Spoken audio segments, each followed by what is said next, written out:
มาพี่น้องจ้าเอเออเตอยังเหลือปองเดียวเขาเลาะบาทนี้ก็ได้โอ้โหเบิ่งกันเด้อพี่น้องเอ้ยโอ้ยไว้ดีโลอันนี้อันน่ะพ่อถ้าช่องร่มชัยหมองน้ำเจ้าอันทันบ่ทันอยู่บ่โอเคห้ามเอาช่องร่มให้พ่อสร้างแล้วขึ้นมึงดูไปยืนให้แล้วเนี่ยเอาช่องร่มยืนให้พ่อแล้วเนี่ยเพราะว่ากินี่ทั้งน้องคนโทรหาบอลลี่ว่าพอช่างถามว่าเอาช่องร่มใส่อยู่ใส่ว่าสั่นเนาะบอลลี่ว่าตอนแรกว่าจะเอาใส่ข้างพี่คันว่าจะเอาใส่ข้างพี่เวลาเขา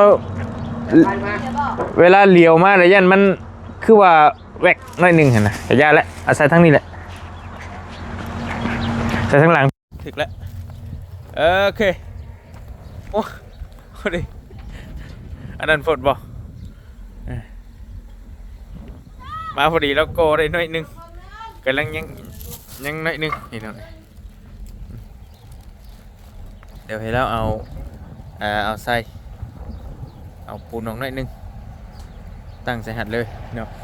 ทักทายสบายดีอยู่เพื่อนเท่าสายฟ้าบอลลี่มาเบิ่งงานอยู่พี่เนาะอีกมือนึงมามื้อนี้แหละทางพอเพิ่นก็ได้จุคือแล้วพี่น้องเนาะยังโบราณทางนี้กับทางหลังถือว่าเต็มแล้วเต็มตะม่อมแล้วพี่น้องไอ้โอ้งามสมบูรณ์แบบเนาะคักลายงามลายมันสมส่วนเลยเวลาเราเบิ่งเห็นป่ะคักพี่น้องเอ้ย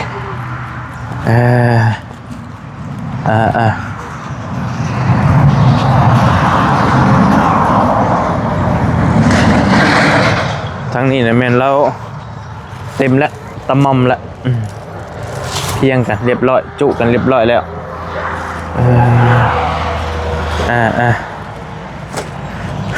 ตัวนั้นกระจุตัวนี้กระจุพันกออีกมาเล่นกันมันเต็มหมดเลยนะฟังยังจะพูดบัดกันที่ยังกันเลยว้าวว้าคือหัวควายนะ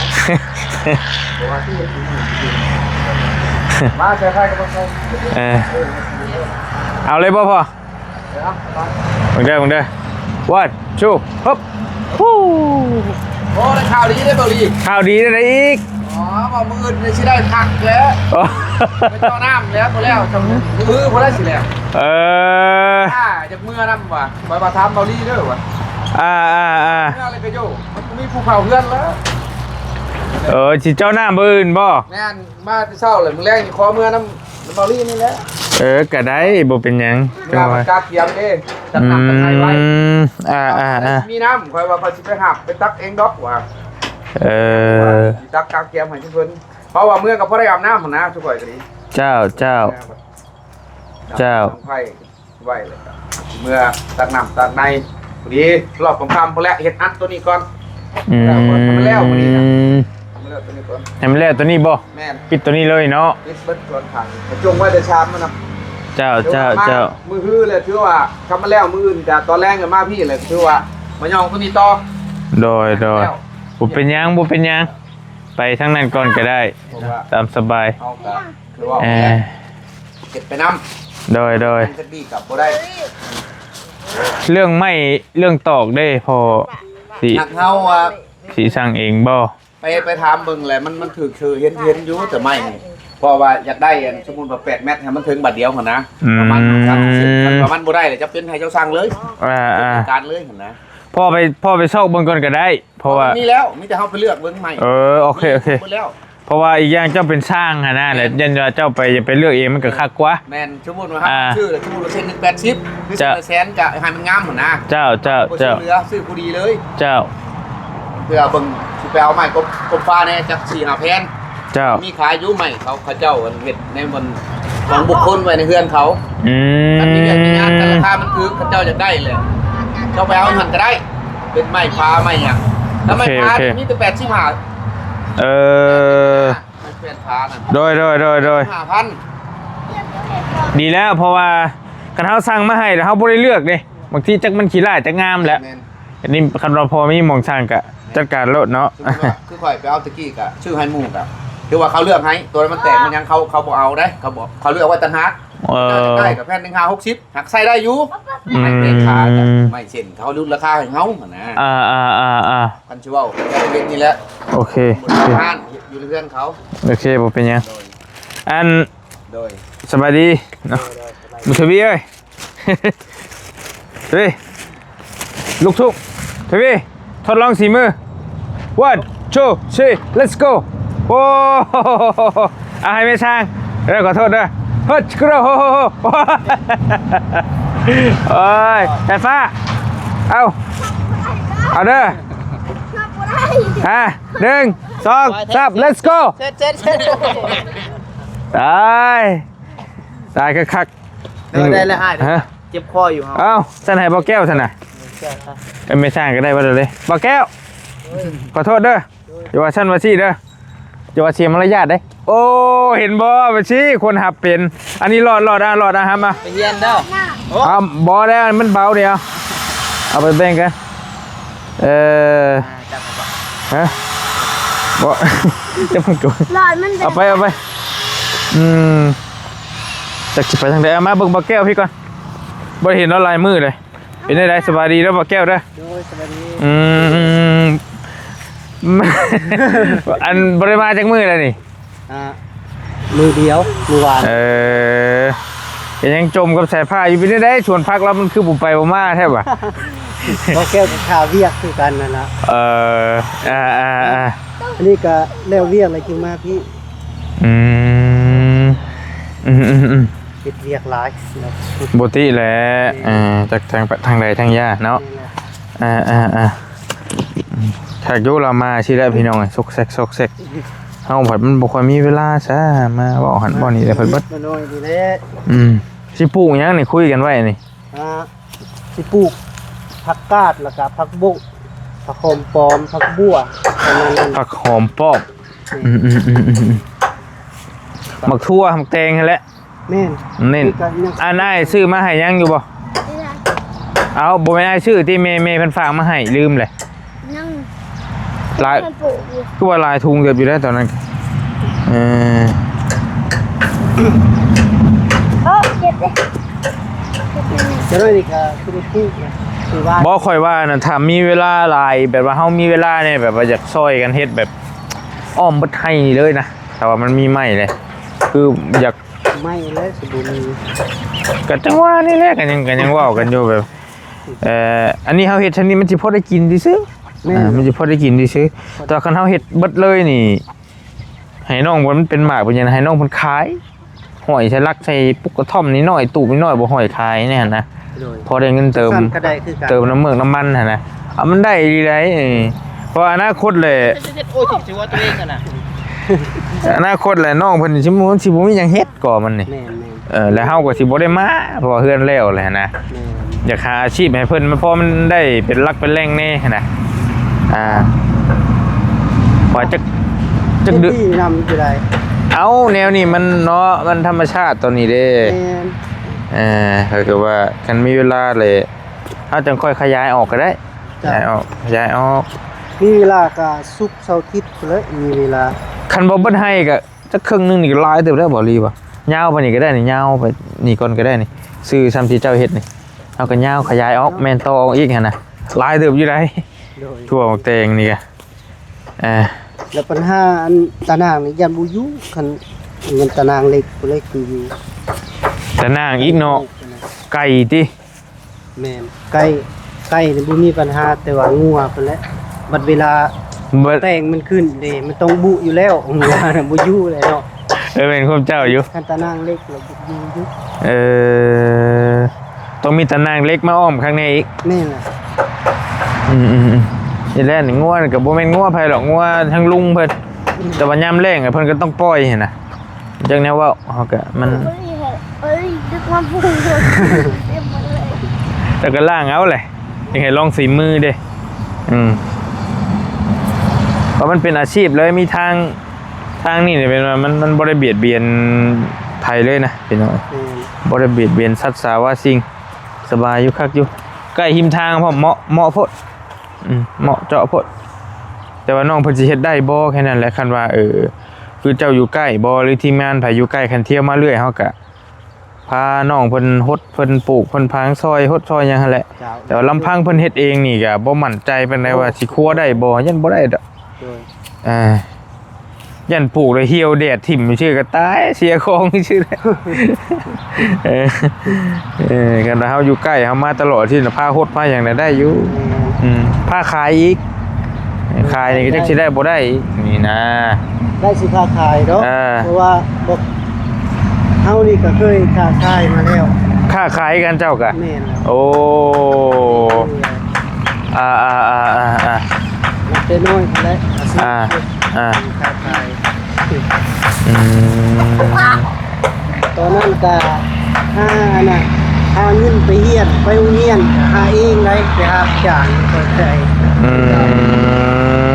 ส่งตัวเองเฮียนจนจบเท่าชั่วมือนี่ แม่แล้ว โอ้ เรียนยินพ่อแม่บ่ได้มีแล้วก็มีแต่เฮาและหาเอง เจ้า นี่ประหยัดเงินแล้วก็เข้าห้วยน้ำมูแล้วก็พรเอาห้วยแล้วซื้อตัวเลขไปเฮียนไปจังสั้นและบอกเดียวกันขายไปนำบ่เคยอยู่เรื่องนี้นะไปโอเคได้แล้วเนาะเดี๋ยวสิจับบ่เนาะขอบใจหลายๆบ่ได้มีหยังมาพี่บุญทวีเอ้ยมาหาอ้ายดูบาทนึงหมู่เจ้าไปใช้ลูกกินจะขวดเลยฮะใช้บักโตเลยฮะเมื่อไปใช้เกาะเมื่อแล้วบ่มาบ่ขวดแล้วเราก็มาหลายมื้อเลยเนาะตีแล้วแหละต่อไปสู่ว่าแตนกับคนเมาได้ต่อนะคนเมาบ่เห็นผู้นี้เด้เราก็ครอบข้างแนงคอยเอาเงินให้นี่ก็เมื่อประเทศข้างค่อยๆเลยกับมันบุญมีเมื่อต้องเห็นเจ้าให้เท่าไรฮะพอสร้างให้แสนนึงบักตอเมื่อบักแสนบ่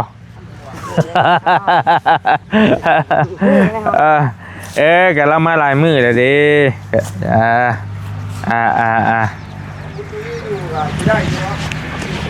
นึกว่าเพิ่นอันนั้นที่นึกว่าไปเบิดซองซั่นดอก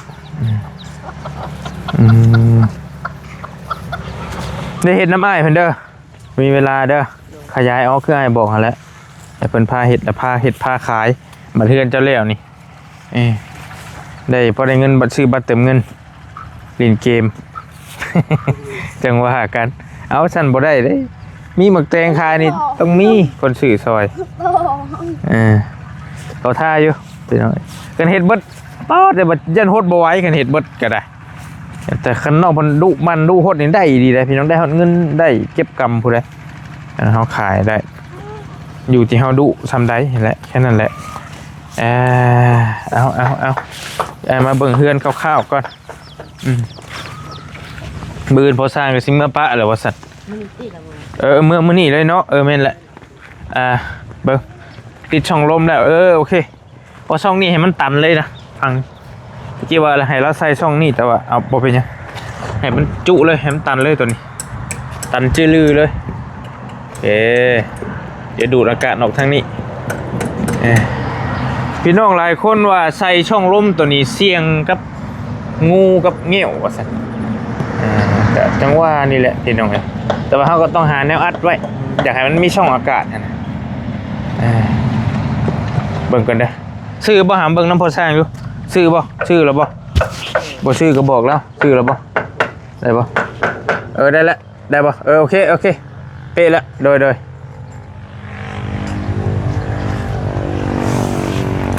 กันบ่มีพัดลมก็ต้องหาแนวมาอัดไว้ก่อนก็ได้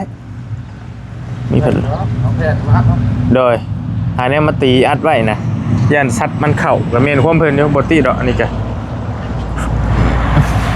มันเข่าได้เทะพี่น้องมันสูงกระยะแต่ว่ามันก็มันเข่าได้นะตอนนี้ก็แต่ว่าคันคือกรณีว่าคันบ่มีช่องลมคันมันสิเข่าลิเข่าได้เยอะนั่นหั่นกันเห็นบ่เห็นบ่ช่องไม้เฮานะเข่าได้คือกันแต่ว่าคันเฮาตีเพดานแล้วก็แล้วไป แต่ว่าอันนี้เฮาก็สิปะนี่หึงเติบมันสิบ่ได้ตีง่ายดอกเพดานนะประมาณนั้นดอกช่องลมตัวหนึงตัวห้องโถงอันนี้คืออยู่พี่เดี๋ยวพี่น้องเด้อเดี๋ยวสิให้มาเบิ่งตัวอย่างกับบริท่าให้เบิ่งหลายเทื่อแล้วเห็นบ่นี่ช่องลมอันนี้นะมันก็เกไปอีกแบบมันก็งามไปอีกแบบได้เลยเอาใส่ตัวนี้จ้ะแต่เฮาหาเนี่ยมาอัดไว้แต่ว่ามีอันนั้นก็ซื้อพัดลมมาติดแต่ว่ามันก็ว่าไปหลายอย่างฟืนไฟน้องก็บ่ทันมีอันนี้คือเฮาต่อไฟน้ำเพิ่นมาชั่วคราวซื่อๆคือพี่น้องฮู้หั่นแหละเนาะตัวนี้ก็ประมาณนี้ก่อนนี่พี่น้องเอ้ยก็งามเลยคือน้องเพิ่นบางทีอยากวนมาฝั่งนี้อีกจักหน่อยนี่ใบกะเพราก็คักนี่อันนี้ยังบ่ทันโบกเนาะก็ยังคลุขระอยู่หน่อยนึงประมาณนี้แหละนี่ห้องนี่ก็งามเป็นหับลมเลยลมเย็นจ่อยเปิดเบิ่งรถแลนบ่สินั่งได้สองข้างเลยเปิดได้ทั้งสองข้างตัวนี้ก็เข้าท่าเนาะต้องปรีว่ามันเก๋ครับมันงามได้เนาะเข้าท่าอยู่ติดปิดเลยเห็นเนาะคือคานละเทแล้วบัดแล้วทางนี้ก็แล้วยังเหลือตะก้อนะบัดแต่ว่าบล็อกเขานี่แหละสำคัญจากสิบัดจากที่ยังทำได้มื้อนี้บริแก่มาซับแต่ยังลายเติบอยู่บริแก่มาเมื่อวานนี่ยังลายมันลอยปลายเลยแหละบอกคือสิแล้วอยู่ห้องคือสิแล้วอยู่บอกตัวห้องใหญ่นี่ตัวห้องโถงนี่ยังเป็นตัวพี่บ่ยังแค่ช่องพี่ช่องนี่กันสิยังบ่พอก็ได้ประมาณช่องละ50ก้อนได้เพราะกลัวได้เนาะบอกว่าเยอะมากเพราะไอ้บ่ได้เอามามันนี่ทรายก็ยังหลายเฮก็ยังพอได้อยู่ทรายนี่ก็ยังหลายเติบแล้วตอบเขาไหมปูนก็ยังเป็นโตนยัง20ศอกพุ่นบ่1 2 3 4 5 6 7 8 9 10ปลายศอกพุ่นเด้ปูนก็ได้แม่นบ่กลัวได้12ได้เรื่องอยู่13เนาะเจ้าโอเคเบิ่งทางในก่อนบัดนี่โอ้อบอุ่นเข้ามานี่คักจำคิมมิมเลยทางนี้คานพอแล้วทีได้เรื่องอยู่เลยพี่น้องจะเป็นปองเล็กหน่อยที่ทับตัวนี้ไว้พอเถ่าคนมานำเอาบอกมอเตอร์นะจะบ่ฮู้เรื่องพอเราว่าพอเถ่ามานำเอาเพิ่นก็ย่านไปอยู่ที่มันแล้วมาหลายมื้อ 4-5 คืนน่ะพระเจ้าย่านเห็นคือเพิ่นไปบัดเฮ็ดเวียกนะเราเบิ่งคลิปเบิ่งหยังเพิ่นบ่ได้อยู่เฮ็ดเวียกช่วยช้างอย่าบอกบ่ได้เจ้าคือว่าได้แล้วอย่าว่ามีเวียกบ่ในครอบครัวเพิ่นประกอบไปดอกเจ้า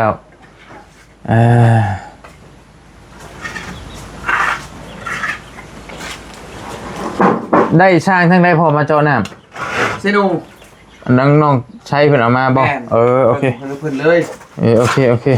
เอาก็เพิ่นก็มาอารมณ์หดเรื่องหดชานดอกเอาเพิ่นมาแล้วคุยกันเรียบร้อยเบิ่งหม่องเจาะหม่องหยังข้างในแล้วแม่นเลยเป็นการเตรียมของมื้อเช้าเพิ่นมาได้เจ้าก็บ่ยากดอกเจ้าน้ำซื่อๆคันเราเจอหม่องมันมีน้ำมันก็น้ำมันเงินว่าดอกมันอยู่หั่นน้ำมันหลายมันเป็นดินที่ว่าทรายก็มันชุ่มมันน้ำเลยก็อยู่ทั้งลมเลยลุกลงไปหั่นแหละมีน้ำช้างโดยปล่อยกันไปหาบมาน้ำทุนแล้วใส่มากินนั่นแหละมาต้มมากินมาอาบนั่นแหละน้ำน้องบกช่วงนี้ยังน้ำน้องบกน้ำน้องเจ้าบนก็สิแห้งร้ายแหละเพราะว่ามันลมมันยังเดือน2 เดือน 3เบิดแล้วน่ะคันมีเวลาสิไปโอ้ยสิเป็นยังมีเวลาสิไปเบิ่งน้ำมือไปเบิ่งน้ำ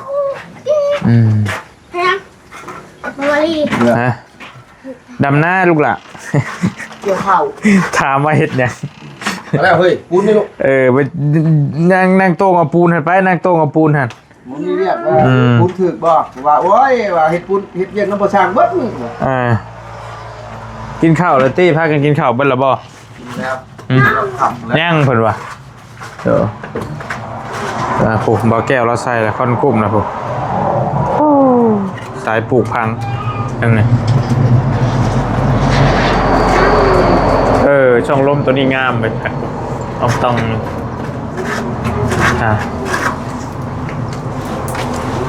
หาเป็นไม่เป้นบ่คล้ายๆเพดานบ่มาตีไว้ก่อนก็ได้สิน้องบ่มีปัญหาดอกตัวนี้ไม่ใช่ปัญหา เป็นในอัพนิดหน่อยก็ได้นะ โดย ที่ว่าเราสร้างมัน คักแล้วกันเราเฮ็ดอีหลีก็ประมาณอีก2มื้อไปอย่างเหิง แล้วว่ามื้ออื่นว่าจบว่า บ่รีเบิ่งคันว่าอยู่อีกมื้อนี่แม่นจบแล้วเนาะ แม่น เออ ว่าเบิดตัวนี้ครับตัวนี้ ไปเลยก็เป็นยัง เมื่อปลูกผัก ว่ากัน ไปปลูกผักไอ้บุรีไปปลูกผัก ไก่แล้วไก่เจาะเขาแล้วเบิ่งหาพักหน่อยนี่บ่ไปซื้อมาตัวนี้ อันนี้ผักโป่ง ผักบอกแก้วบ่ โดย อืม แก้ว ปลูกเบิ่งหามีผักอย่างนี้ใช่ผักเมย์เพิ่นเด้อยู่ร่วมกันบ่ ย่องนอกนี่ เอาผักเมย์เพิ่นมาฝากมาแต่ไทยน่ะ เด็ก นี่มักแตงบ่แม่นบ่อยู่ตัวนี้ โป่งอันนี้ แม่นบ่ชุมนี่ เบิดรู้ไม่ได้นอกมันบอก อ้ายบ่อยากจื้อปานใด แม่นมากเลย แม่นบ่ นี่ อันนี้ก็แม่นเนาะมะเขือบ่ได้มีมักแตนี่ได้มักแตงนี่ แก้วน นี่ ำคือเป็นช่องมันพุ่นอ่ะ เอาไปเบิดแล้วแหละบ่แม่นบ่ตัวนั้นเอา ผู้แม่ น้ำรู้อยู่ในท้ายลูก ได้แล้วไอ้นี่ไอ้มักทั่วก็มักแตงอ่ะกินกับลาบอยู่ผักชีคักอยู่ปลูกไว้หลายเด้อมาดึงเอาเวลาลาบขมๆบ่ โอ้ยน้ำย่อยเหือได้บ่พี่ เยยลาบก็อยากได้ว่าแล้วก็ได้ มันใจหิวอยู่แล้ว แดง ฮะ ข้างจ้ะ ใช่กระเดงทะเลนี่ตะปูเจ้าถึกนะเดียวนึงแล้วบอกกล้าใกล้จะได้เจ้าตกบ้าน คิว อื ปิด ม โอ้ยกับตัวเองเบิ่งเพิ่นเฮ็ดเยอะกันยังเชียงนะมีเฮ็ดบ่มีความหักประกันตัวเอง มันอันนี้เพราะใจห้อน ใจฮ้อน เป็นช่างใจห้อนบ่ได้เลยช่าง ใจเย็น อืม แต่ขนาดพอสร้างนี่เป็นก็ยังใส่ความหักประกันตัวเอง อืม เพิ่นว่าผู้บางคนเขาก็รุ่นแบบคนบ่ อ่า ใจสิโอ้ยบ่เว้าใจฮ้อน มันหักมันบ่ได้ แต่ว่าต้องมีสติหนิดนึงเนาะใจเย็น มาเอาตัดให้ ตัดบ่ มาหนึงออกเส้นหนึ่งเด้อตัดก็เถอะเจ้าตัดที่นี่ก็ตราดนี่ นี่ เดียมานี่เก็บมานี่ เธอลงมาลูก ตัดอยู่นี่ลูกนี่นี่ฮะ เอาก้อนไหม นี่นะฮะตัวมันบีฮะ นี่บ่ ใส่ลง นี่บ่พอนี่ตัวนี้ เอาคู่มาได้สุก เสียง ค่อยๆใจเย็นมีสติผ่านมาหลายอันตรายได้เห็ดกับพวกนี้โอ้โกยนิ้วขาดได้ค่อยๆเอามา ทำได้ผักอีก พอนี่ก็เบิ่งได้งอนมันตัดนี่แน่นี่บ่ได้ยิบนี่ เออ ถือเห็นบ่โปเลยนี่ เอาสร้างตรงนี้ ประมาณนั้นแหละ ทำนั่นแหละ ยับอีกจังหน่อยก็ได้เอาลองไป ไฟเจ้าดู ผมช็อตได้มันมีแนวตัดไฟเด้ค่อยๆเอามันลุดอยู่หุ่นบ่ค่อยๆโอเคเคียงโอ้โอเค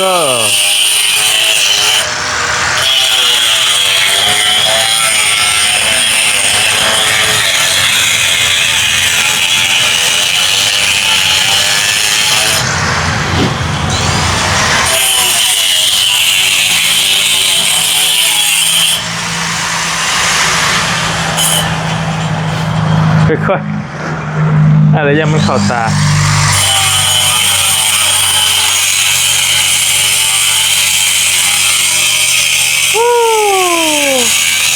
เ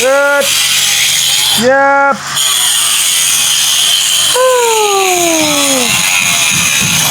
ค่อยๆครับค่อยๆแต่แล้วคน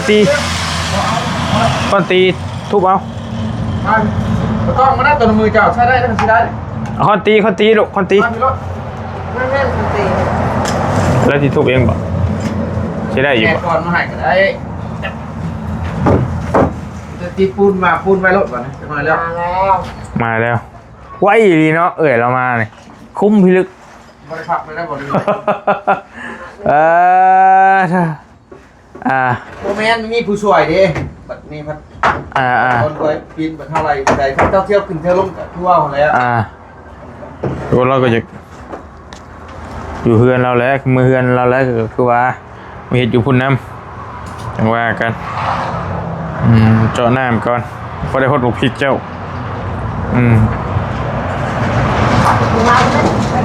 ค่อยๆเด้อโอเคพี่น้องบรรยากาศอยู่เฮือนน้องๆเพื่อนกำลังก็มื้อนี้พอเราสิให้ได้สิให้แล้วทั้งนี้เนาะทั้งนี้สิให้แล้วแล้วเราสิมือเจาะน้ำอื่นแล้วจังว่ากันเจาะน้ำแล้วก็จังมาแล้วก็จังหาไม้หาตอกไว้ว่าซั่นดอกเฮ็ดหลังคาเราเนาะโดยเฮ็ดนานแบบนี้เนาะข่อยนึกว่าเจ้าสิเฮ็ดคู่ได้วันนึงว่าสิเฮ็ดคู่ปลูกหมากทั่วก่อนซั่นดอกแล้วแต่เด้อเฮ็ดได้ก็ได้ว่าสิมื้อกินกับลาบแล้วข่อยสิถามมาดึงเอาหั่นน่ะ บริจะบอกพักยัง เบิ่งมันเป็นจังได๋ หัวให้ถ้วยได้เด้ ย่านแต่ไก่แล้วเนาะไก่สิบ่มาซับบ่ เดี๋ยวบริ หรือว่าได้เฮาพังยุงลงลุ่มบ่ บ่มื้ออื่นเขาสิเอาตะนางใส่ มีตะนางบ่ มีซื้อเลยพอนึง ชื่อเงินเจ้าเอง แม่น ชื่อตะนางเองพร้อมคักอีหลีอันนี้เดี๋ยวแล้วขายแล้วก็จังแบ่งกันกำไรมัน มีคนขายแล้วให้น้องซื้อ เท่าไรเบิดเท่าไรหาซื้อฮะ บ่แพงรอบ10ปลายพัน 70 กว่าพันประมาณ100 กว่าบาทบ่ตะนางยางบ่ แม่น ตะนางยางมันก็ได้อยู่กันไก่เด้ ถ้าเก็บไม่เสียนะเสือสีเขียวบ่อนี่นะ บัวจะมีแล้วล่ะบ่หามมาหดนี่โดย รวมไปใช่แหละ วนอยู่ในโคก หัวหายโอเคเตรียมปลูกผักทางนี้ก็ได้พี่น้องบรรยากาศอยู่เพื่อนน้องๆเพิ่นเด้อพี่น้องเด้อเตรียมกำลังก่อขึ้นแล้วก็ตอนนี้ปลูกผักน้ำดีแล้วบริก็สนับสนุนอยู่เรื่องผักเรื่องหญ้านี่มันก็บ่ได้เป็นการเบียดเบียนสัตว์สาวาสิ่งแต่อย่างใดเพราะว่าเกี่ยวกับสัตว์กับสิ่งบริก็ค่อนข้างสิอคติหน่อยนึงเพราะว่าบ่อยากให้เบียดเบียนสัตว์นั่นนะเพราะว่าเอาจับปูจับปลามาขายสิแต่มันก็บ่อยากคักปานใดเนาะเอาอยู่ดีมีแฮงฝากติดตามเช็ดน้องเพิ่นในตอนต่อไปใกล้สิแล้วแหละก็นี่ถือว่าไวเติบอยู่เนาะอยู่ดีมีแฮงโชคมาร่ำรวยบ๊ายบายแล้วจังว่ากันเจ้า